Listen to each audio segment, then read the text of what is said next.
So I don't like the concept of precision medicine. As a data person, precision has a very specific definition, and so for me it's a horrible word. I like personalized medicine a little bit more, but really my favorite word in this space is stratified medicine. And for me, stratified medicine perfectly captures where a lot of medicine needs to go. It's about understanding that a human isn't an average and that they are part of many stratifications.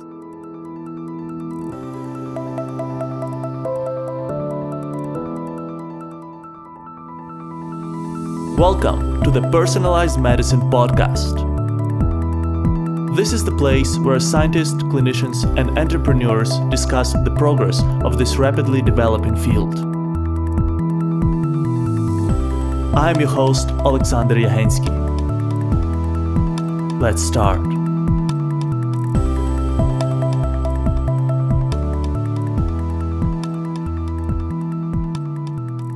Three, two, one, and we are live. Welcome to the next episode of the Personalized Medicine Podcast. Today, we are going to have a very special episode. I'm joined not by one, but by two amazing guests. It is my pleasure to introduce to you the two co-founders of Ochre Bio, Jack O'Meara and Quin Wills. Together with Jack and Quin, we will talk about livers, drug development for metabolic diseases, and biotech entrepreneurship. I'm sure this will be a very insightful episode, so let's get started. Jack, Quin, thank you so much for accepting my invitation and welcome to the podcast. Thanks so much for having us. Glad to be here. Perfect. Guys, I would like to start with your story. Can you tell a little bit more about your backgrounds? And most importantly, how did you guys meet? Yeah, happy to. Why don't I give a bit of a high level on the Ochre Bio, maybe the vision, what we're trying to achieve, and then a bit about my own background, and then hand it over to Quin for some of the genesis story of the science and how we really got off the ground. And then Quin, maybe you can give a bit of the meeting story as well. With that, Ochre Bio, we're a deep phenotyping company developing RNA therapies for chronic liver diseases. Top 10 global killer, in fact, the only top 10 global killer that's currently on the rise. We use a lot of genomics to find new biology, and we built one of the largest genomic atlases of the human liver, and with it uncovered a host of 200 novel targets that our team in Oxford have been very busy validating and ultimately turning into siRNA therapeutic candidates. And one of the things that's a little bit different about us and our approach to drug discovery is that we go directly from identifying an siRNA to testing it in a whole human liver kept alive on a machine outside the body in partnership with transplant centers around the world. The thesis really being we want to keep our pipeline human relevant. We're making drugs for people, not mice. So although we do humanized mice work, that's our primary source of conviction around what drugs we want to move into clinical development is in the transplant, or is in these whole human livers kept alive on machines. And the last piece of it is just the first program that we are moving forward towards the clinic with is in the transplant space. It's essentially pre-treating marginal or high-risk donor livers to improve outcomes for patients who receive them. But ultimately, we have big ambitions around building a portfolio of therapeutic candidates by amassing all of this genomic data relevant to new pathways to treat a variety of chronic liver disease indications. And that's very much the founding vision for the company. And so with that said, a very little on me, and then I'll kick it over to Quin to give some of the genesis story behind Ochre Bio. I'm originally a biomedical engineer. Spent a lot of time in the lab, tissue engineering and playing with cellular models, etc. But very quickly became frustrated with the lack of translational focus, particularly of European labs. You mentioned at the beginning that there isn't enough companies like us in Europe, and I would tend to agree with that statement. And there's less of a translational bent, I find, particularly in academia in Europe. So wanted to get involved into the action, roll up my sleeves. So moved to the US and worked for a variety of early stage health tech and life sciences companies before ending up at Avexis, which is the first big gene therapy product to get approved a couple of years back, and helped them get that over the finish line. And then wanted to get back closer to home and take some of that US entrepreneurial zeal back to all of the incredible deep science that Europe is so prone to produce. I met Quin and heard all about his research in liver, and very quickly realized liver is the place to be. And I've been enamored with it and really just all go for the past couple of years since. And we're about almost just 20 people now. So we're pretty scaling up the organization, and really kind of feels like we're at a moment of inflection, as they would say in the VC world, and really taking off. So I'll stop there. And Quinn, maybe kick it over to you for a bit about the genesis and your own background and how we all got started. Absolutely. I think probably, and this might answer some of the questions I think you might want to ask later on, but how we got into liver is really sort of how I got into liver many, many years ago. I'm a South African medical doctor and geneticist, and so we're talking pre-millennium. So of course, this is still a pre-human genome project, but in those days already very interested in the genetics of liver disease. Mostly alcoholic liver disease, but all sorts, and have continued with all sorts ever since.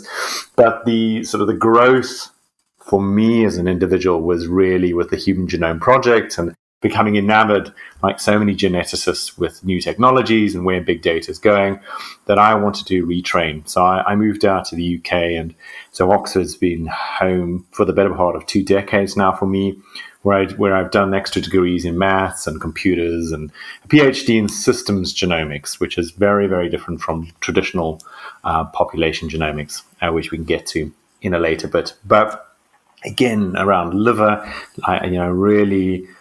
I'm driven by this incredible neglect for liver disease as a space and the need to understand new targets and new biologies.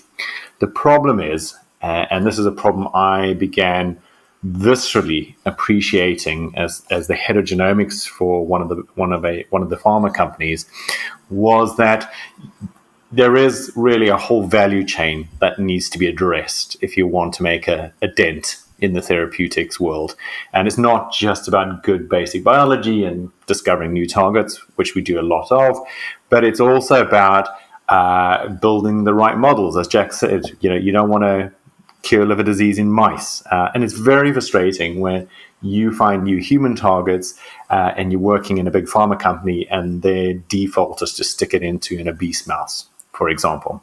So, really didn't like that, and didn't like the clinical trial space for liver disease. It's very challenging. It's, cardiometabolic trials and liver trials are very similar there in that regard, can be much tougher than cancer trials.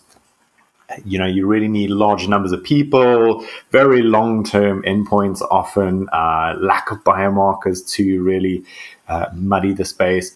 And so, thinking around these issues was how we became involved in these liver perfusions, so these transplant machines that keep livers alive outside of the human body. And the original idea was to solve that second part that I mentioned, coming up with better models. We took human livers, put them on machines, kept them alive, studied their metabolism, perturbed them, and realized that finally we have something that's better than a mouse model. But equally, there was this growing realization, and this is how Jack and I got together, that when you look at the target biology that we're chasing in the chronic liver disease space, which is help livers not die, help them not become inflamed, help them not cirrhose, it's the same basic biology that we're chasing in the transplant space, so that we could think around transplant clinical trials, which don't need the same biomarkers, which have much shorter endpoints, etc., and use that as a mechanism to really get into a much bigger market. And so that's the basic idea, is bringing together lots of great technologies, but also being smart around how we properly address the value chain, and so that was, I spent some time really thinking around that and how I want to do it, and was frankly not massively keen on starting, I've started companies before, but I didn't want to do yet another European biotech because the money is often not as great and the vision is often not as great to be able to support that kind of thing. But I was contacted by one of the London incubators, sort of with a sell that, even though the money might not be great up front, one thing they can do is help find great founders, because that is one that, that's another big sort of element of the success story in any company, is getting the right initial team together. And so sort of intrigued by that, I joined this accelerator program, and that's how I met Jack. Well, we actually sort of met before. I'd just come out of Costa Rica building my dream treehouse, and Jack had just been in Tanzania building huts. And so we realized very quickly on our first phone call that we're equally crazy or not crazy, who knows, but that we share very similar ideas about value and value chains and the kind of company we want to build and where we want to go with this, and have been running ever since. 100 miles an hour. Yeah. When you're dead. Yeah, and I guess, guys, like if it wasn't for biotech, then probably your second industry choice would be construction. I don't think I think we'd be a lot less successful, but perhaps yes. Cool. Quin, you already mentioned kind of that infamous accelerator in London, and I actually also had a chance to go through Entrepreneur First myself in Berlin. So I'm just curious, guys, can you describe that experience for you? How was it in terms of giving you guidance on like where to start, and what were your key takeaways from that experience?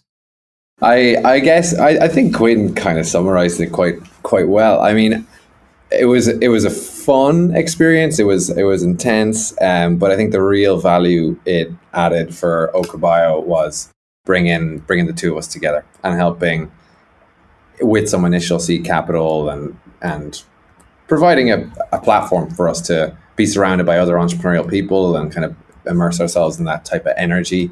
I think our frustration to some extent was it was relatively new to the biotech space, so it didn't have a ton of relevant experience in that domain, and we did have a few grumblings with them about the amount of investment they were giving us. So we ultimately headed towards the West Coast relatively soon, shortly into the program. But I think all that said, I mean they are doing a phenomenal thing for the European entrepreneurial ecosystem and really helping to grow it and having some real success in doing so. And yeah, I guess for anyone who doesn't know, it's a really interesting program. They call themselves talent investors. So they bring together people and try and help marry up company builders that have very complementary skill sets. I think that's a very useful endeavor. Quin, do you want to add anything to that? No, that's it. It really is. That for me was the big win here. Yeah, they really are.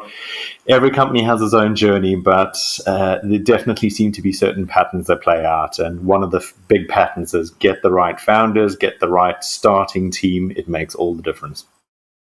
Yeah, and maybe just to touch on this complementarity thing, because I do think a lot of there's a you need complementarity of philosophy and complementarity of like goals for your company, which I think Quin and I very much share. But the other thing that in Entrepreneur First is very intentional about, which other accelerators might necessarily be, is complementarity of skill set. Like I came from a very commercial, regulatory operations background, whereas Quin was very deep science. So the total difference in background really helps to fill all of the skill sets needed for a biotech company. Where I think a lot of times spin-outs from different, two PhD students, they know each other and they're kind of very similar backgrounds. So I think that is a tactically useful differentiating feature of Entrepreneur First.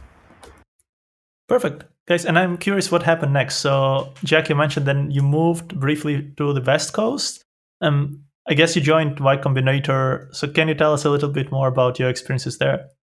Yeah, maybe I'll comment on the differences between the two, or maybe just some of the learnings we had there, and then Quin, if you want to add anything. I think one of the things that we talk a lot about internally as an organization is the importance of speed in not necessarily a defense, but if a company with twice as much money and half the science will probably do better than one without. And the only real alternative to having the capital to be aggressively chase a strategy is to be just moving way faster than everyone else. And I think that's something that we really felt when we moved over to California, was this concept, this urgency. It just was palpable, and the level of urgency between the companies in Y Combinator was really something to behold. And I think is part of the reason why they just have such a phenomenally prolific track record in producing very, very successful businesses. Irrespective of industry, speed is a key feature and a defining feature for success in early stage company building, I would think. But and then the other thing is just the obvious second piece of that is capital. They in California there just is a significant significantly more and significantly faster capital base that allows you to finish your financing process in a much faster turnaround time, and then just get back to work and building the company, and don't have to spend all your time talking to investors about endless diligence that really isn't going to fundamentally change the trajectory of what you're trying to achieve. Quinn, did I miss anything? I mean, 100% there. One of the things I think I was forced to unlearn this one in medicine, but I think that a lot of PhD scientists or PhD only scientists struggle with is this whole thing of moving fast. They see it as rushing. And it takes a while to get folks to really understand that, unless the ship is moving, you can waggle the rudder as much as you want. You're never going to go in any one direction. There has to be motion there. And there is some debate around, at what point do you have active procrastination, etc. But for me, that's just nuance. At the end of the day, the overall principle is you just have to keep going and go fast. Perfect. Yeah, sounds very insightful. And yeah, I guess there are big differences between US and Europe when it comes to entrepreneurship. But guys, I'm very happy that you came back to Europe and set the example for other aspiring entrepreneurs who are trying to move biotech forward here. And let's go back to Ochre Bio, to your approach. So I'm really curious, how do you get access to livers and what type of experiments you can actually run on those livers that are kept ex vivo outside of the human body? With great difficulty, I think, is the answer to the first part. And with a whole lot of knocking on doors and ringing up transplant surgeons at all hours of the day to try and get a hold of them to partner out on some of these programs. We've had great luck. We've got a great team around us who work night and day to try and make this all happen. In particular, shout out to one of our heads of transplant programs over in the US, who's been doing this for a long time now. But it is a case of winning over hearts and minds in the transplant field to get behind the type of research and the type of impact we're trying to have as an organization through the use of rejected donor organs in order to better study and better understand disease and ultimately lead to better therapeutics. But yes, with great difficulty in summary. But Quinn, you might want to add some scientific nuance to that as well. Well, I think Jack's hit the nail on the head with that one. In many respects, it's always that comment that we make about science being easy, but people being hard. The science is hard, but in many respects, a lot of what we've done as a company was de-risked before our birth as a company. So I already at that stage knew what we could measure on these livers in terms of the metabolic changes, the inflammatory changes, cell death changes, that sort of thing. So it's still difficult, and we're still learning about how far we can push these livers. But a lot of that was there. The really tough part was bringing it all together. I think if I had to comment on what we really had to deep think about is how do we do this at scale? Not just only connecting up to different centers, but all the way through our pipeline. Because again, as a company, we try to think about the whole value chain, not just being great at any one step. And that's where this concept of an in silico liver comes from. We love complexity. In many respects, we're a complexity science company. We study how genes and cells talk to each other and how that conversation changes with disease. At a fundamental level, that is what we're doing. And we do it in these huge atlases that we build of the human liver. We do it in our Oxford and Taipei labs, where we're testing out different genes or combinations of genes in various models and human tissues. And then we're doing it again, in whole human livers that we keep alive for 5 days. But the challenge there is trying to get that pipeline to work so that you're doing things at scale, but not sacrificing complexity. And the way the in silico liver works, or the way the in silico liver will work when it matures later next year, is that it uses all of this data that we're generating. So we sequence all the way through, whether we're doing atlases or perfusing human livers, and uses that data to make predictions about genes, so that when you start doing a workup, so for example, you want to test 100 genes in some slices of human livers, you can do the experiment, you can sequence those livers, you can do the sort of the phenotypic workups of how the slices are responding, and then You project that data back into the in silico liver with all the previous data and the machine learner wrapped around that, and it will tell you what it thinks is driving the biology, the results from those 100 genes, and from that, which are the next most 100 genes you might want to think about that are interesting, so that we don't have to just brute force our way through every target every time we want to study a new phenotype or a new version of an indication we want to think about. And so for us, that was the challenge. It is still very much a challenge, but I think something that we're going to converge on quite nicely next year. Perfect. And Quin, is there idea then to completely replace human liver with this in silico liver, with that in silico model, where you could just make predictions based on the data that you've previously generated? Well, let me clarify a few things, because of course, functional genomicists have been dreaming about in silico organs for a very, very long time. The reality is that they've always been horribly predictive. And they've been horribly predictive, I would argue, mostly because the technology wasn't there. You can't make great predictions unless you're working at the fundamental unit of the system. And the fundamental unit of the system, our system, is a cell. And so things like single-cell sequencing and now spatial sequencing added to that, these technologies have allowed us to start answering those questions. The other thing I think that people might misunderstand is that we're not building a mechanistic atlas in the sense of we're not simulating interactions or proteins spinning around. What we're doing is taking all the data at the right resolution, in space and time, to then make predictions of which targets explain the results. And that's really a more informational model rather than a purely mechanistic prediction.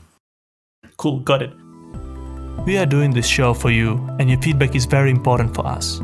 So if you have any suggestions or comments, would like us to cover a specific topic or recommend a guest, please write us an email to team@pmedcast.com.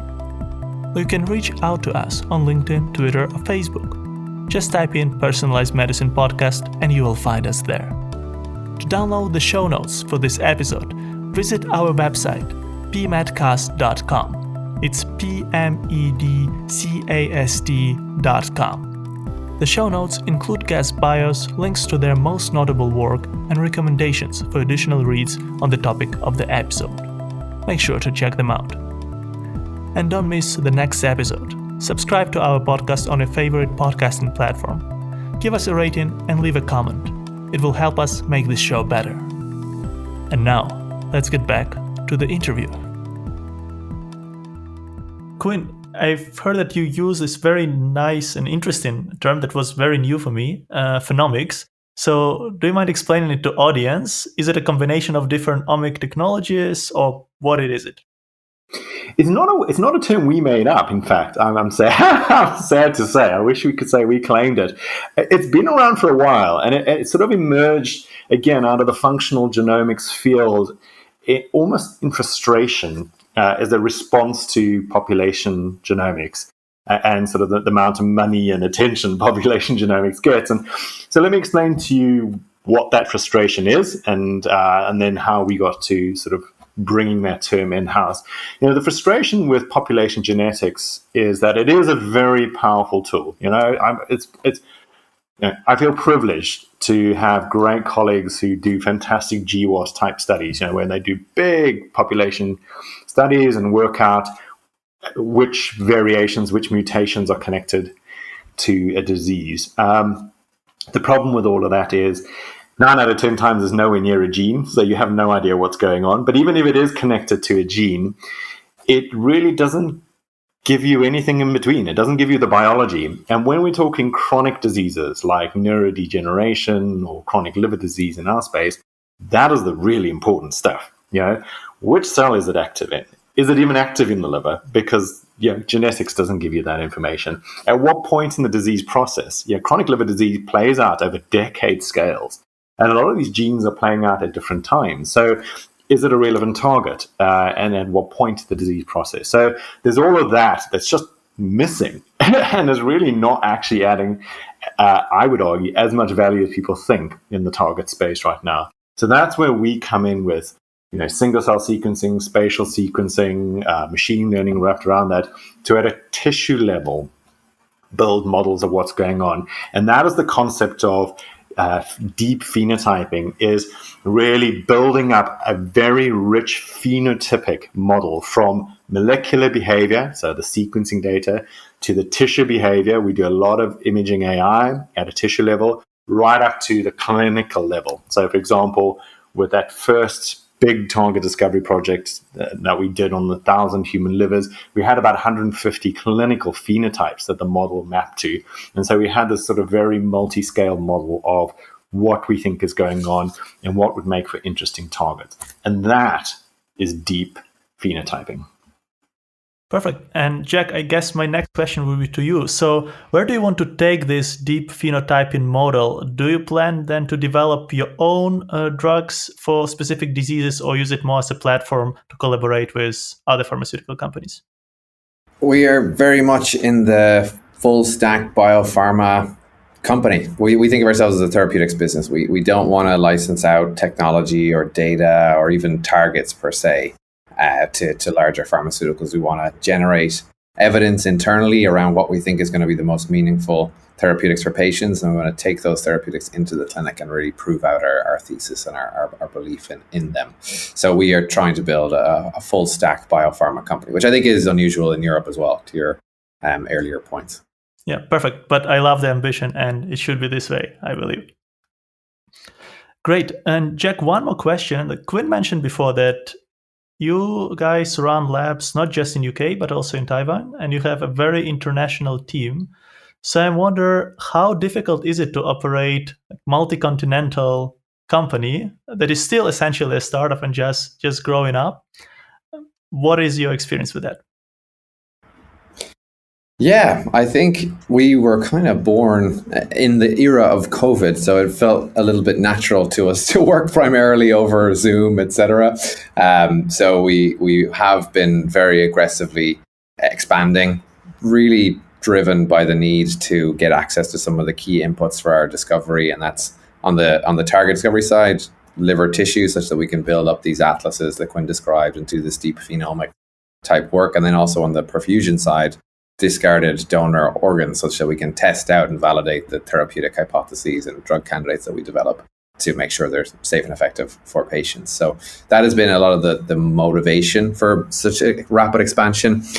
And in doing so, I think we've been serendipitous in a few ways. The Taiwan expansion was really an investment in people. A lot of our hiring philosophy is really about getting the best possible people into the company to drive our R&D or our drug development engine. And the person that's leading our Taiwan team is just a rock star individual, and Quin had worked with her at a past life. And we had a serendipitous opportunity to get access and partner with a number of the Type A hospitals, as well as bring on a strategic investor in the area there, and really invest in someone who we thought could really deliver for the company. And she has been doing a fantastic job since, so we're very, very glad of that. And equally, on the US side, where a lot of our perfusion work is, we found a great head of global transplant programs who's been very busy setting up partnerships with us now across North America. And we're in 5 centers over there, I believe 4 or 5, and a couple more in the UK. So we've been quite aggressively setting that up. And it's just Zoom, I mean, I think that we all been working remotely for long enough now to realize that it's once you've got good people, the technology makes life pretty straightforward. Yeah, awesome. Yeah, it's an inspiring story. And as you said, it is possible, it is doable. It's just a matter of finding the right people. Yeah, you just have to forget about sleeping.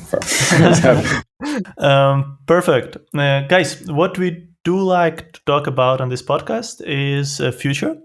And what we often ask our guests, what are the 3 major developments that you would like to see happen, or you see happening in your field over the next 10 years? So if you take metabolic disorders, liver diseases, what you guys would like to see happening in 10 years from now?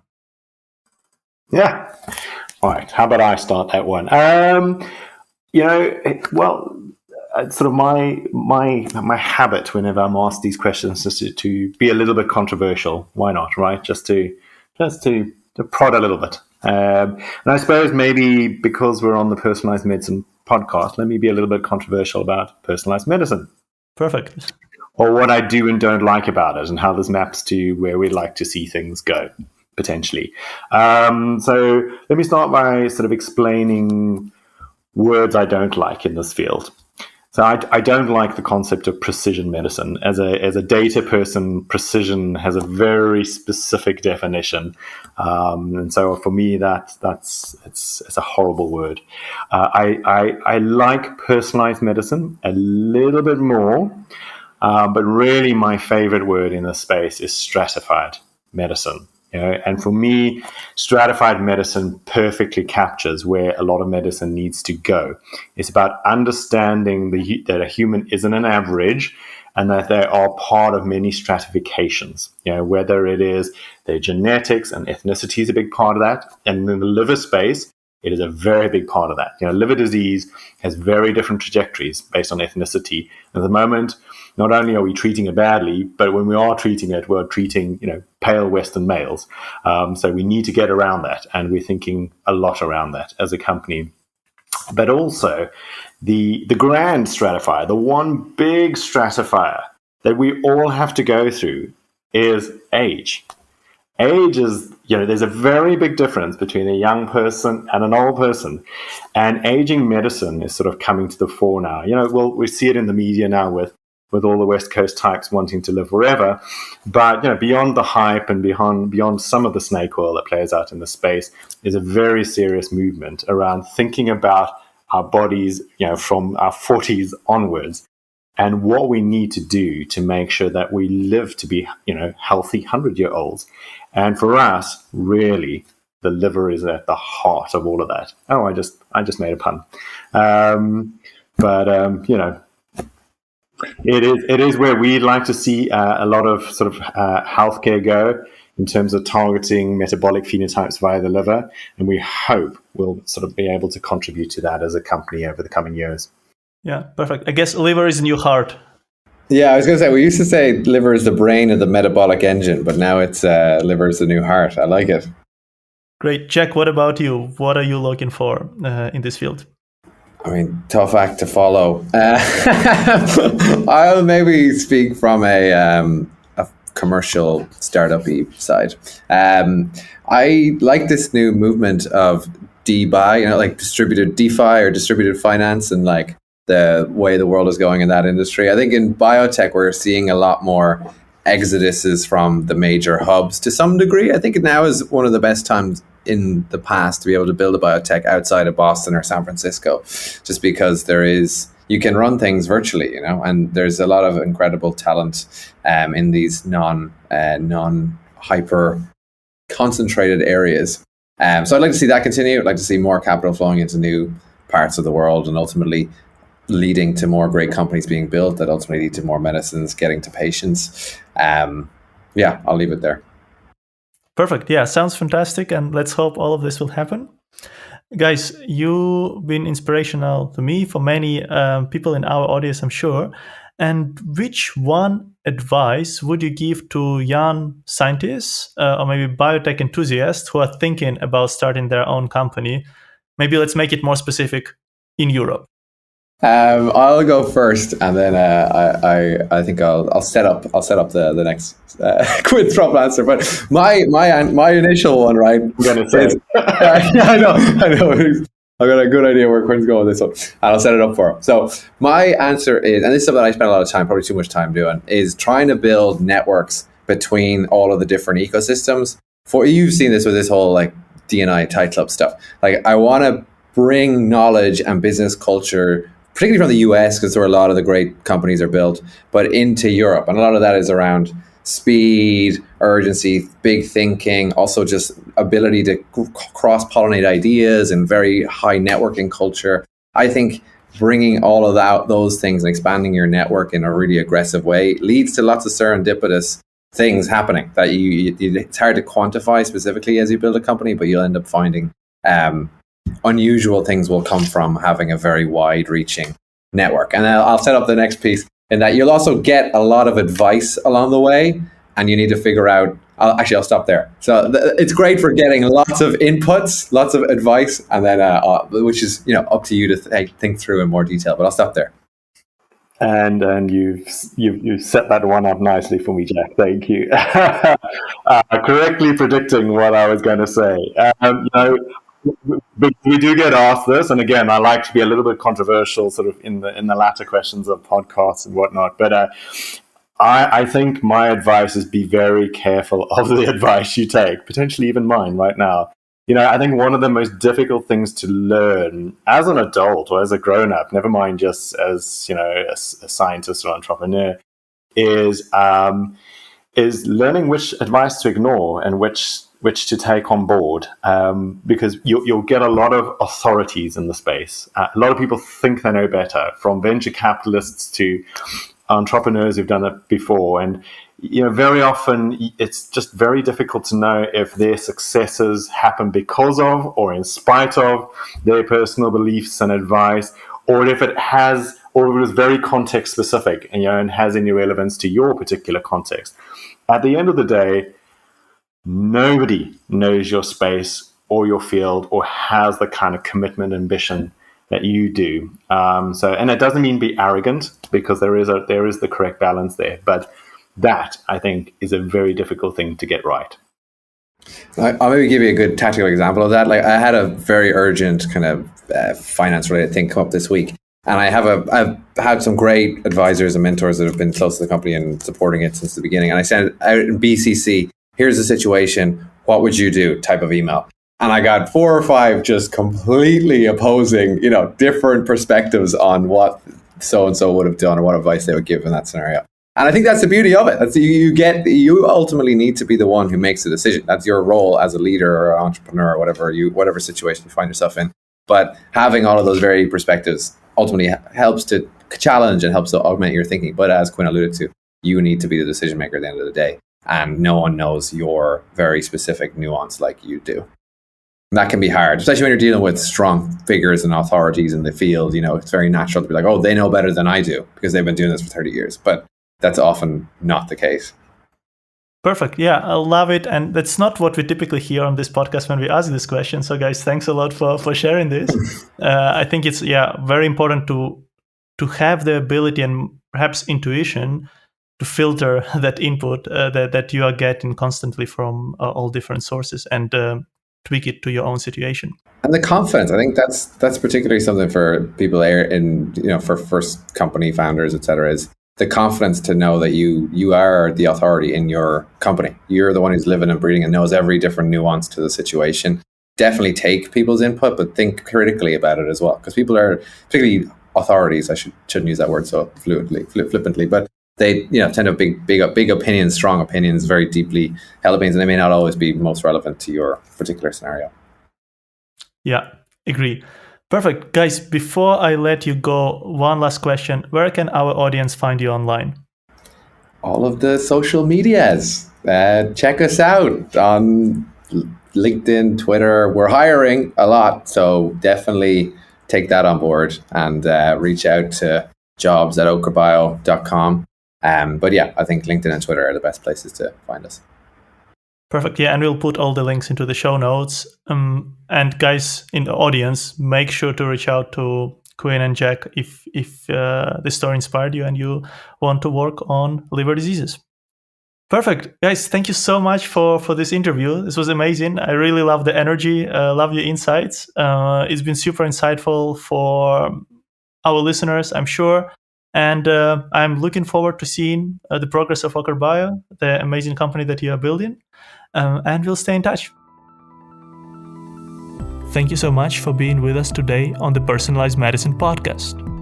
If you like this show and know someone who would enjoy it too, please share this podcast with them.